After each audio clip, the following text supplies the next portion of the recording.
안녕하세요. 하나님의 말씀을 배달합니다. 요교회 허용범 전도사입니다.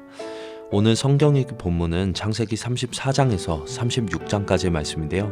그 중에서 34장 28절에서 31절까지의 말씀을 봉독하고 함께 묵상하도록 하겠습니다. 그들이 양과 소와 나귀와 그 성읍에 있는 것과 들에 있는 것과 그들의 모든 재물을 빼앗으며 그들의 자녀와 그들의 아내들을 사로잡고 집 속의 물건을 다 노략한지라. 야곱이 시므온과 레위에게 이르되 너희가 내게 화를 끼쳐 나로 하여금 이 땅의 주민 곧 가나안 족속과 브리스 족속에게 악취를 내게 하였도다. 나는 수가 적은즉 그들이 모여 나를 치고 나를 죽이리니 그러면 나와 내 집이 멸망하리라. 그들이 이르되 그가 우리 누이를 창녀같이 대우함이 옳으니이까. 오늘 본문에서 야곱은 세겜에 정착하려고 했던 것 같지만 그곳에서 그가 전혀 예상하지 못한 사건들이 일어나면서 그의 모든 계획이 틀어지게 됩니다. 야곱의 가족들은 힘들었던 타향살이를 마치고 가나안 땅에 첫 발을 내디딘 야곱의 가족들에게 불행한 사건들이 일어나는 장면을 기록하고 있습니다.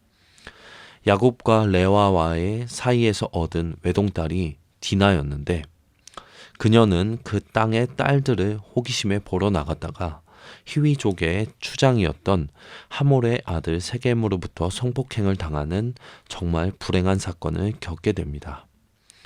디나는 단순히 가나안의 이방 문화를 구경하기 위하여 밖으로 나갔던 것이 아니었습니다. 1절에서 보러 나갔다에 보다는 히브리어 리아에서 파생된 동사로서 매우 세심히 관찰하다, 배우다, 즐기다 등의 뜻을 지니고 있습니다.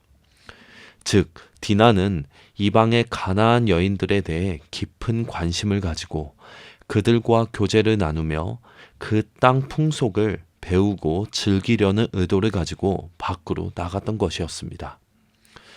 그녀는 자신이 하나님의 백성이라는 정체성을 잊고 있었습니다. 그들과는 구별된 모습을 지니며 살아야 하는 존재임을 잊고 있었던 것입니다.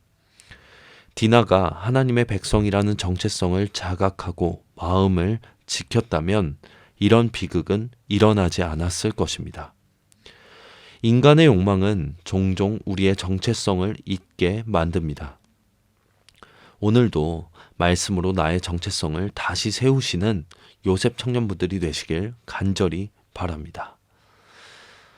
낯선 도시를 배회하던 디나는 결국 세겜에게 강제로 겁탈당하는 인생의 뼈아픈 상처를 입게 됩니다.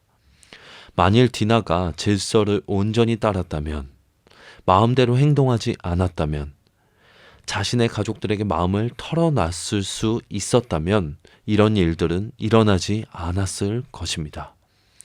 그래서 우리 요셉 청년부에서 함께 청년부 생활을 하는 동역자, 가족 혹은 크리스찬 친구들과 마음의 교제를 나눌 수 있음에 감사할 줄 알아야 합니다. 또한 질서를 따르는 것이 대부분 힘들게 느껴질 때가 많지만 결국은 나를 보호하는 하나의 장치라는 사실을 기억하며 질서에 있음도 감사할 수 있어야 합니다. 그리고 세상의 문화는 잠시의 즐거움은 줄 수 있지만 아주 일시적이며 나의 정체성을 잊게 만들 수도 있다는 사실을 기억해야 합니다. 그렇다고 세상의 문화를 배척하라는 것이 아닙니다. 그 모든 문화를 만드신 분이 하나님이심을 잊지 않는 것이 매우 중요합니다. 이전에 아브라함과 이삭이 애굽과 그랄에서 그 땅의 왕에게 아내를 빼앗길 뻔한 일이 있었습니다. 오늘 본문에서는 야곱의 딸을 세겜에게 빼앗겼습니다. 이 사건으로 인해서 야곱 가족이 히위 족속과 섞이게 될 여지가 발생한 것이죠. 세겜이 정식으로 청혼을 해왔습니다. 이에 대해서 야곱은 침묵을 유지하고 있었습니다. 하지만 일터에서 돌아온 아들들은 근심하고 크게 분노했죠. 이번 사건으로 인해서 야곱은 세겜이 정착할 땅이 아닌 것을 절실하게 깨닫게 됩니다. 세겜의 아버지 하몰은 세겜과 디나의 결혼을 요청하면서 서로 통혼과 매매, 그리고 그들이 어떤 혼수와 예물을 요구하더라도 다 수용하겠다는 파격적인 제안을 합니다. 세겜에 돌아온 지 얼마 되지 않은 야곱 가족에게는 매우 좋은 기회로 보이기도 했을 것입니다. 세겜의 추장 집안과 사돈지간이 된다면 많은 이득을 얻을 수도 있었습니다. 세상이 하나님의 백성에게 제시하는 타협안과 유혹도 바로 이런 것 같습니다. 조금만 타협하면 상상 이상의 이득과 즐거움을 주겠다는 제안입니다.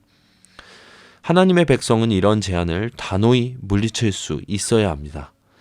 그리고 하몰의 이 제안은 결혼을 빌미로 야곱이 지닌 것들을 빼앗으려는 교활한 책략이었습니다. 야곱의 입장에서 세겜과 하몰의 제안은 매우 솔깃했지만 문제는 야곱 집안이 하나님의 선택을 받은 약속의 자손으로서 불신 세상, 즉 하나님을 믿지 않는 사람들과 이방인들과는 구별되어야 한다는 그런 암묵적인 룰이 있었던 것 같습니다. 가나안 원주민들과의 통혼 금지는 모세 시대에 가서야 명시되었지만 족장들의 결혼이나 혼수 직전의 상황을 고려하면 신앙인의 가문과 불신앙 가문 사이의 통혼은 오래전부터 암묵적으로 금지되고 있었습니다. 야곱 당시 두 가문을 구분하는 명백한 기준은 바로 할례였습니다. 그래서 야곱의 아들들은 세겜 남자들이 할례를 받아야 한다는 혼인 조건을 내걸게 된 것이죠. 그런데 이 조건은 속임수였습니다. 그들의 요구에 응하는 채 하면서 디나를 더럽힌 일에 대한 분노의 응징을 하려는 계획을 꾸미고 있었습니다. 남을 속이는 죄가 대를 이어 전수되고 있습니다. 게다가 할례라는 거룩한 의식을 거짓과 복수의 도구로 사용하고 있습니다. 딸 디나뿐 아니라 아들들까지 거짓으로 더럽혀지고 할례까지 더럽히는 모습을 보여주고 있습니다. 또한 그 성읍에 있는 가축과 재물들 그리고 여자와 아이들을 약탈했습니다. 출애굽 이후 이스라엘 민족이 수행한 가나안 정복 전쟁을 떠올리게 하는 장면이죠. 그러나 이들의 행위는 하나님의 뜻이나 섭리에 따른 것이 아니라 그저 자신들의 분노를 풀기 위한 학살과 약탈이었습니다. 세겜이 야곱의 딸 디나를 강간한 일은 분명 그냥 넘어갈 수 없는 아주 악한 일이었습니다. 그러나 그 일에 대한 보복으로 그 종족을 말살한 행위는 어떤 말로도 합리화할 수 없었습니다. 세겜에 거주하면서 야곱의 아들들이 이방인들처럼 자기 소견에 옳은 대로 행하기를 주저하지 않은 자들이 된 것이죠. 외동딸이 끔찍한 일을 당했을 때는 지독할이 많지 침묵했던 야곱이 시므온과 레위를 비난하고 책망합니다.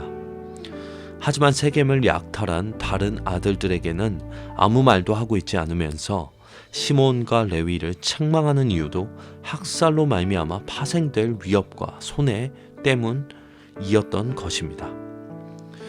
본문 어디를 둘러봐도 이 사건에서 야곱과 그의 아들들은 한결같이 지독하게 이기적으로 생각하고 행동하는 모습만을 볼 수가 있습니다. 우리는 나약한 인간이기 때문에 자신이 힘들어지면 자신만을 보게 되는 인간들입니다. 그래서 우리는 늘 하나님의 은혜를 구하면서 살아가야 합니다. 그 하나님의 은혜를 구한다는 것은 늘 말씀을 가까이 하는 것입니다. 저는 이런 경험을 가끔 하고나 합니다. 말씀을 듣고 읽으며 잊어버린 줄 알았던 하나님의 말씀이 정말 도저히 견디기 힘든 순간에 기적처럼 문득 떠오르는 경험들을 자주 하고나 합니다. 그 말씀이 결국 저를 구해 주었던 그런 경험들이 저의 삶에 겹겹이 쌓여 지금의 저를 만든 것 같습니다.